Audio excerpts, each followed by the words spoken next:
It's the Ross Tucker Football Podcast. Oh, yeah, it is.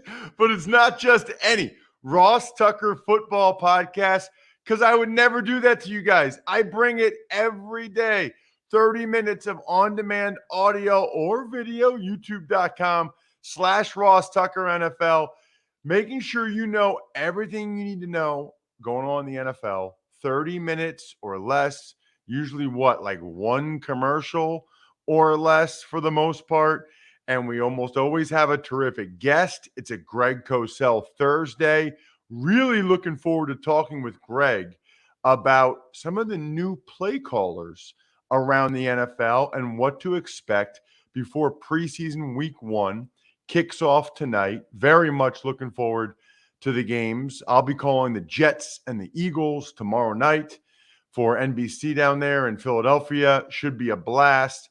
We will also be announcing our winners a little bit later in the show. Those of you that go the extra mile to help Brian and I attempt to continue to grow this thing. It's not easy. There's a zillion podcasts out there. There's a zillion other shows. So any little way you guys spread the word of mouth, rate or review the show, take advantage of a sponsor, retweet, quote tweet, share on Instagram or Facebook. Every little bit counts. We're like the little engine that could. We appreciate it.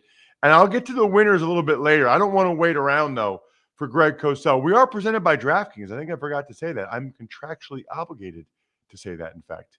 It's Greg Cosell time. It's Big Show time. The Big Show. All right, so Greg, this is an interesting time, right? Because preseason games start tonight, so there's not any real new video to break down. We've done the college stuff for the most part. We've talked about some of the other current events. I guess the one guy in the news right now that I wanted to ask you about, before you kind of gave us a sneak preview of what you're anticipating from some of the new offensive play callers around the NFL, is probably just Roquan Smith. Came out, says he wants to be traded. I'm guessing still he'll get a deal done in Chicago. But let's just say he was available for trade. What does Roquan Smith bring to the table for any team that might be interested in acquiring him? Well, I think you have to back up there, Ross. You have to think about where he is now, because who's the new head coach? Matt Eberflus. Now, keep in mind that Matt Eberflus, as a coordinator in Indianapolis, if you talk to offensive coordinators around the league, they'll tell you this about Matt Eberflus, that on first and second down in normal down and distance situations, that his defenses were relatively, they were execution-based as opposed to highly schemed. But on third down, his defenses were highly schemed and very, very difficult to play against. And one player that was absolutely critical to all those third down packages was Darius Leonard. Now, it's easy just to say, well, Darius Leonard is a great player. That's not what I'm speaking about. I'm speaking about the deployment of a linebacker like Darius Leonard, even the deployment of the other linebacker, Bobby Okereke.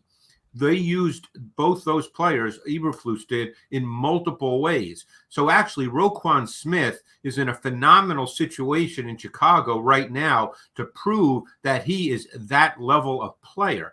Because as a stacked linebacker, very often you need to be a function of the defensive system that you're in, because stacked linebackers are not just by virtue of the position in great demand in the NFL unless you're asked to do a lot of things and then can become an impact playmaker, which Smith has not been up to this point, which may or may not be his fault. So he's actually in a great, great situation. He just wants to get paid, Ross, and no one is going to begrudge him the fact that he wants to get paid, but he could actually become a true superstar if he's that level of player, which most thought he was coming out of Georgia. He could actually become a true superstar in a Matt Eberflus defense and be talked about the way Leonard is, Fred Warner is, Bobby Wagner, Demario Davis, those kinds of players. So obviously he wants money, and that's the reason why he wants out of Chicago, but he's really in a good spot. Really interesting point, Greg. Really interesting point. And yes, it's a whole other situation. I mean, he doesn't have an agent. He represents himself. which makes you take things even more personally, right? Yep. Because, how often has he been through a negotiating process? How often has he gone through something like this? What is the deadline in the Bears' mind? Has he given the Bears a deadline for their best offer? So there's a lot that goes into it. That is an interesting point, though, in the sense that Eberflus has clearly shown he can showcase an off-the-ball linebacker, which you make a great point, Greg. Not all defenses are created equal in that regard. Correct. And different defenses can really showcase those guys or not. Look, I think we saw certainly Dan Quinn tried to showcase Micah Parsons last year, and it worked. I mean, there were times where I actually thought they should have Micah rush more. They liked being able to move him from different places. I understand that philosophy, but the point is they tried to put him in a position to make plays. Yeah. So, I mean, like I said, neither you nor I begrudge any player making as much money as they can. That's not the issue we're discussing. But he's potentially in a great spot because, look what Leonard's done there. Even, like I said, Bobby Okereke, who was not a first-round pick and has turned out to be a really, really good player. And we'll see if that continues, obviously, under Gus Bradley in Indianapolis. But Eberflus does a really, really good job on third down with how he deploys his linebackers, and they become impact players. Let's stay with the Bears as we get into our series here, Greg. Just 1 week. Next week, we'll see what stood out to you in some of the preseason tape and just any news going on.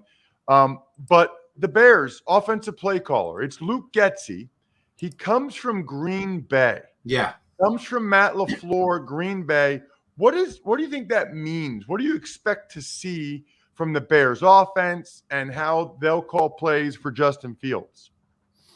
Well, obviously, being under Matt LaFleur, whose background is Kyle Shanahan, you would expect to see a lot of those principles. You would expect to see a foundational zone run game. Now, not exclusively, no team does one thing, but foundationally, it starts with the zone run game. You work off that. There's a lot of play action principles that go along with that. One of the things that everybody has talked about when you talk about a Shanahan style offense is the marriage of run and pass and the effectiveness of the play action pass game and how the passes in the play action pass game look exactly like runs for the first second and a half.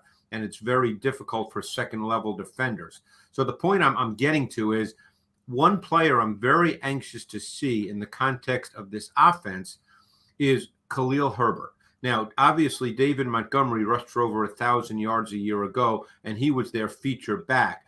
But one could argue, and this is what training camp and preseason and early in the season is for, Herbert is a better zone runner than Montgomery. Montgomery is more of an inside grinder. And I really liked Herbert's tape coming out of Virginia Tech as that kind of back. And I'm very curious to see how that plays out, Ross, because as I said, the zone run game is really the starting point of that offense. And I think it will have to be because right now they're lacking wide receivers, both due to just talent and injury right now. I know Harry's out, but Byron Pringle is injured. So they're really lacking wide receivers at this point in time. Greg, I don't know if you saw my tweet, and I was saying this in jest, but the Bears have some real roster issues at receiver, along the offensive line. And I said that they could ill afford to trade Roquan Smith because he's probably going to start both ways. Probably going to start linebacker and either wide receiver or offensive tackle.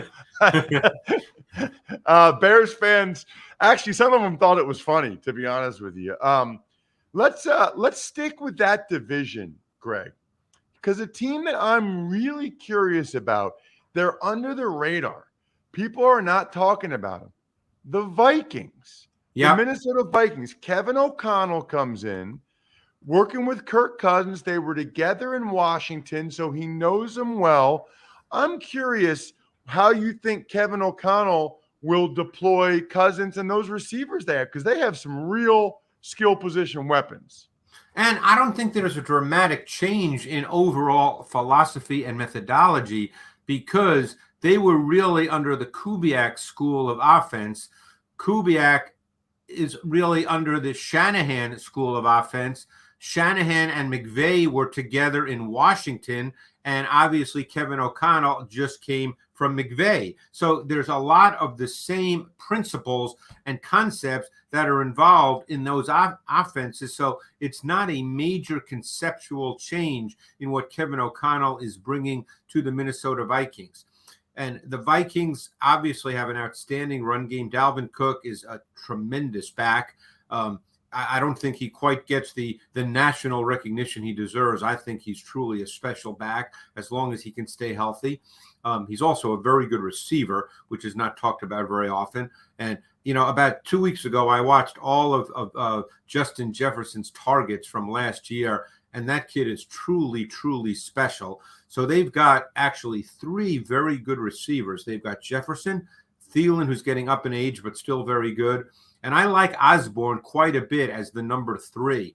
So, one thing I was looking at when I was looking at Jefferson was to see where he lined up. Because what do we know about Kevin O'Connell coming from the Rams?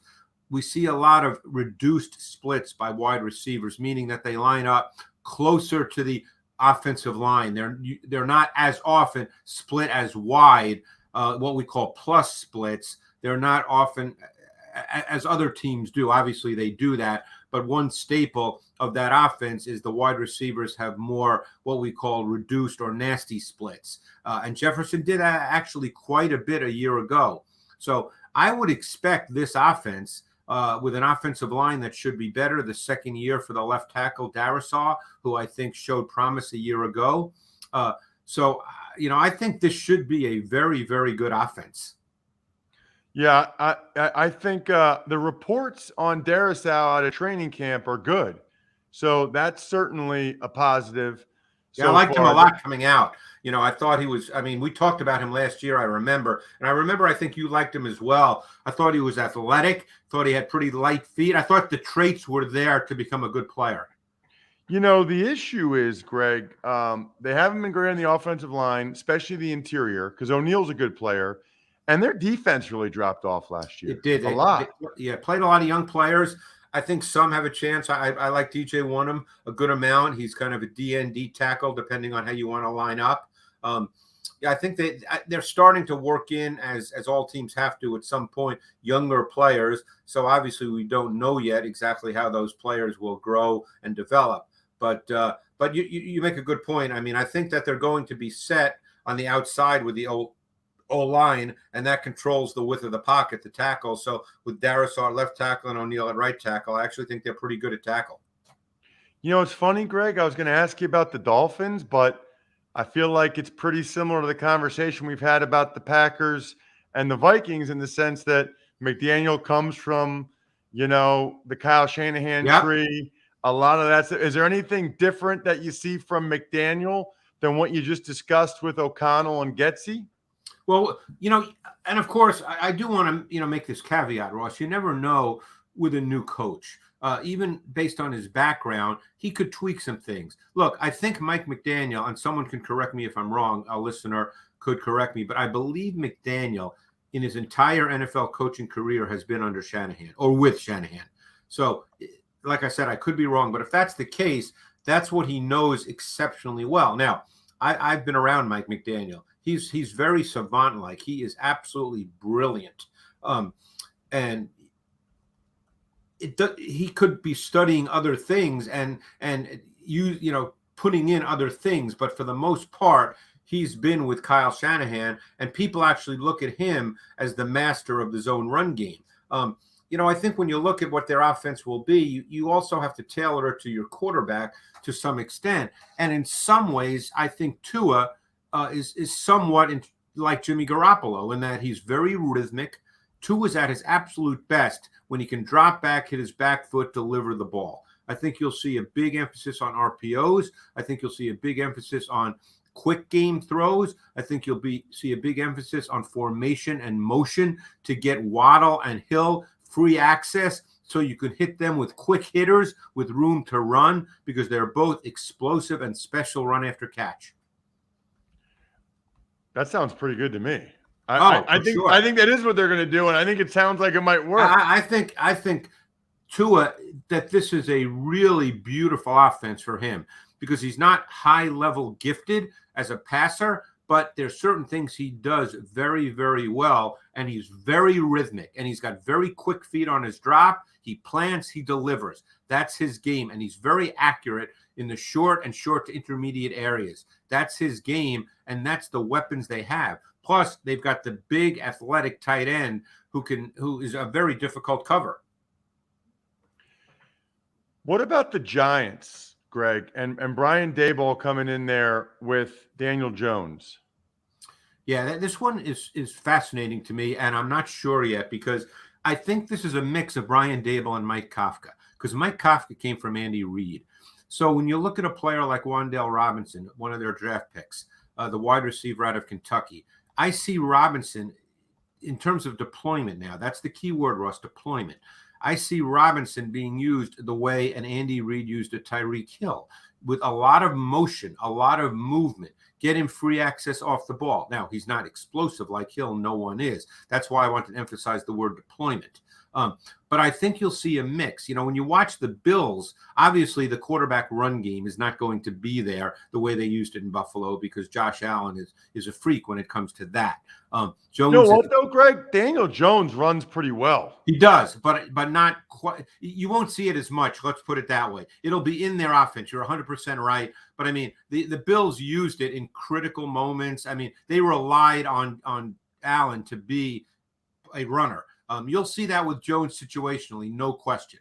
But they ran a lot of vertical routes. You saw mirrored crosses, intermediate or mirrored overs, if you want to call it that. You know, there were a lot of vertical throws, and I'm very curious to see if that's a significant part of what the Giants do. Jones does not have a bad arm. Jones has some talent. I know a lot of people have already written him off. I'm fascinated by what this offense will look like. And because of the mix of Daboll and Kafka, I don't know, Ross. I'm not going to make it up and say, here's what they're going to do. I just don't know because it's a mix of two guys that have really good concepts and principles, and they're going to have to figure out what they believe best suits their quarterback. Because Jones does have some talent. I watched him this summer and was kind of pleasantly surprised at what I saw. Obviously, the numbers were not there for many reasons, and I'm not suggesting he's going to be a top 5 quarterback in the league by any means. But I think there's enough talent in Jones to be a quality NFL starter. You know, I kind of like the Kafka-Daboll combo because, you know, their opponents, I'm sure they're mixing together their different philosophies, and some of it's Kafka. It really puts their opponents, they're not really sure what to expect. I know. I mean, think about what the Bills did last year toward the end of the season with Isaiah McKenzie, the way he became kind of a movement motion player, became a factor. You could see Wan'Dale Robinson being that kind of player as well.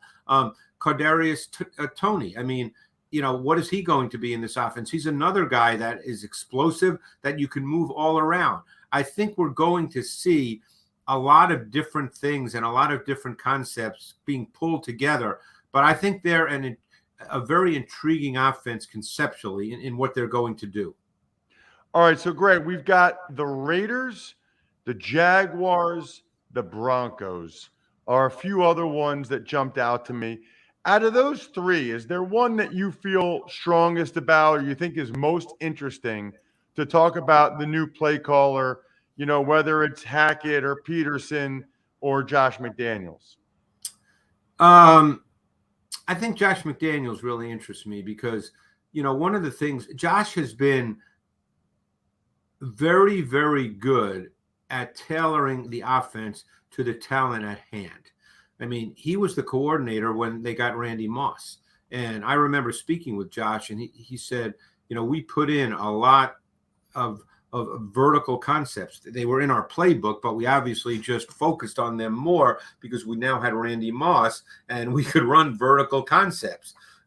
But then when they don't have receivers like that, they don't run those concepts. We've seen them over the years be very run-based at times, lining up with a fullback, lining up with 6 offensive linemen. So, you know, I think that Josh McDaniels is going to go through training camp here, figuring out what's best with his personnel. But I do believe the run game will be a big factor here.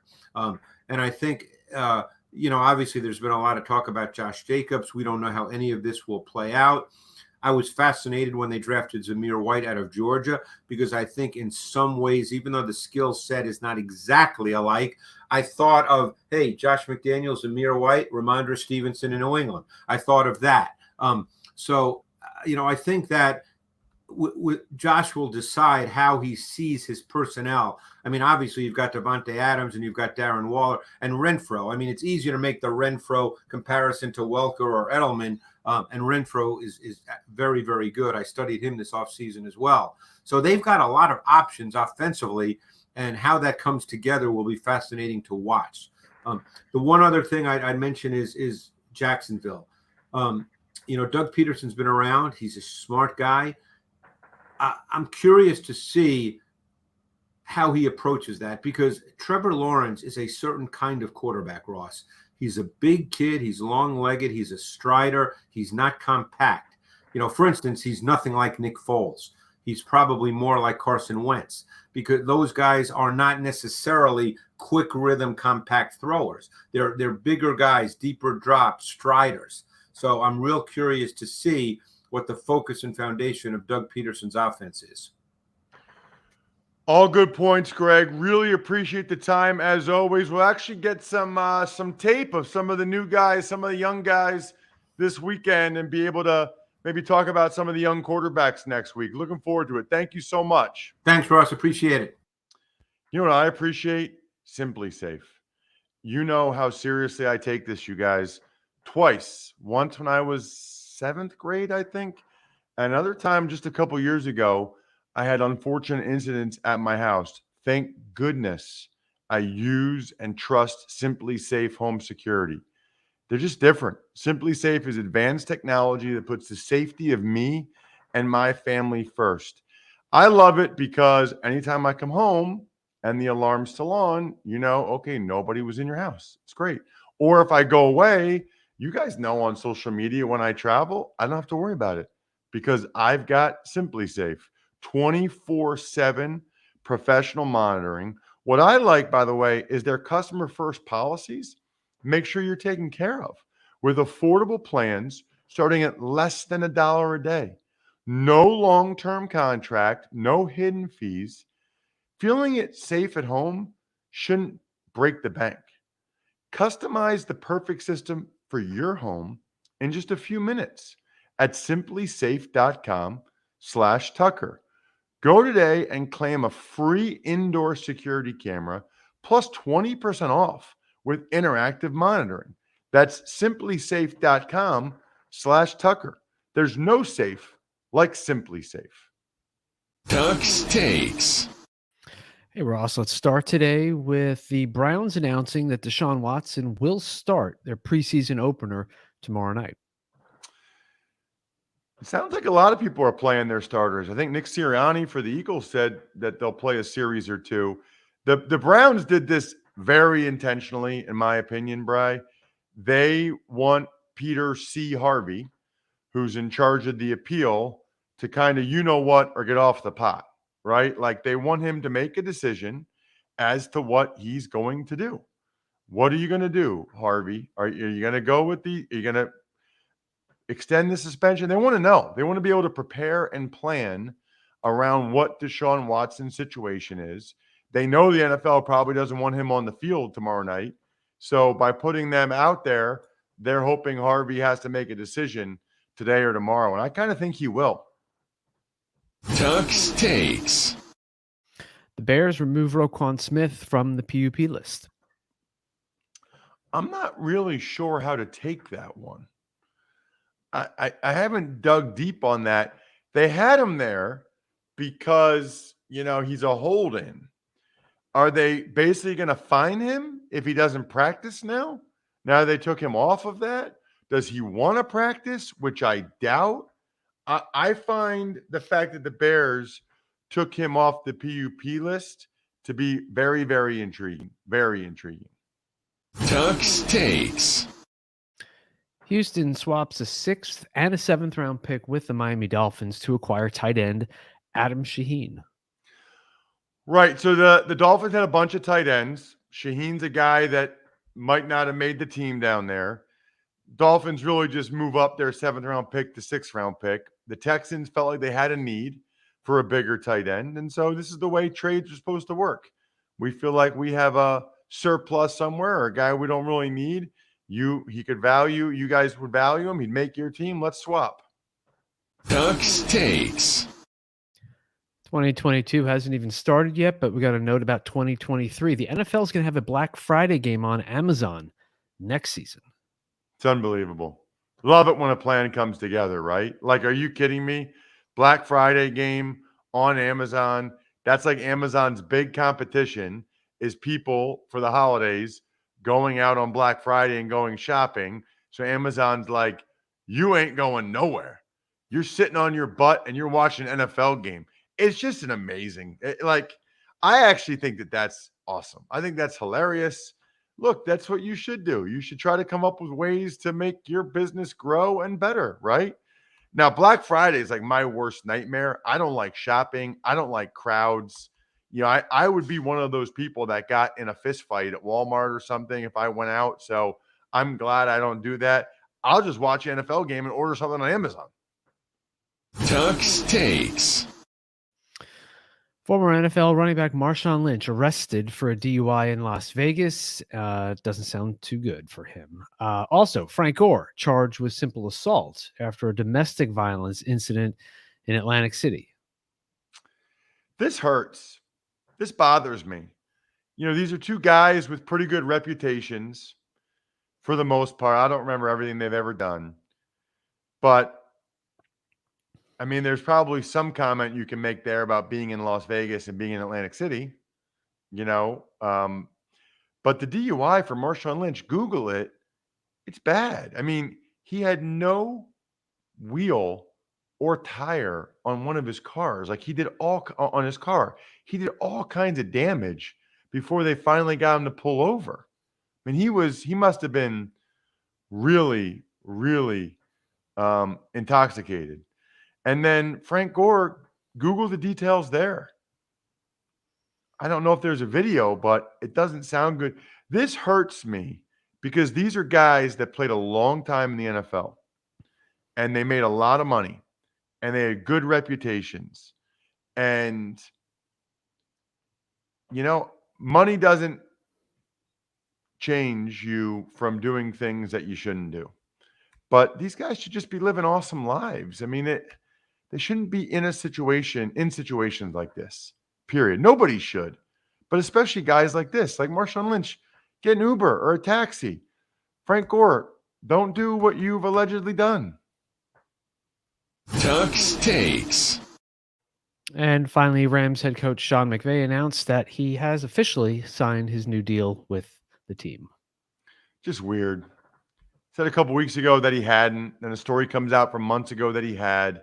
I guess they wanted to try to announce at the same time with Les Snead.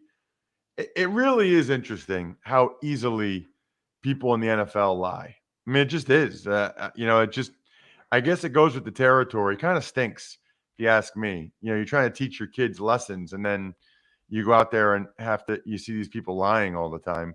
I will give some shout outs to Pizza Boy Brewing.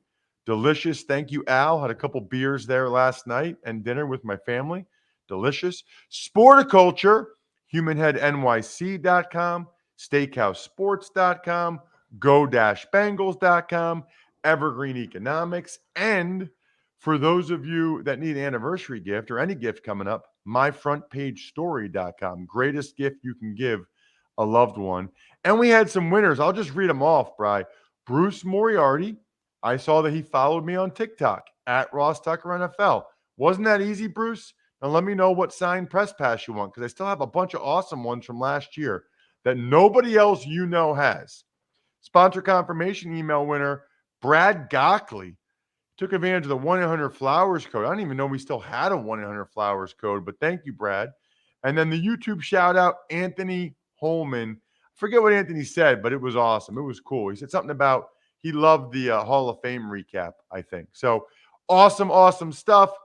I think probably only locally. You can check me out on TV tomorrow night. But maybe, you know what? You can check it out on Game Pass, I think, afterwards. You can get the preseason games. Hopefully they let you see. You can definitely get the home feed. I don't know if you can get the away feed. So you can definitely see me tomorrow night on Game Pass if you're so interested. Other than that, have a great weekend. We'll be back bright and early Monday morning. I think we're done here.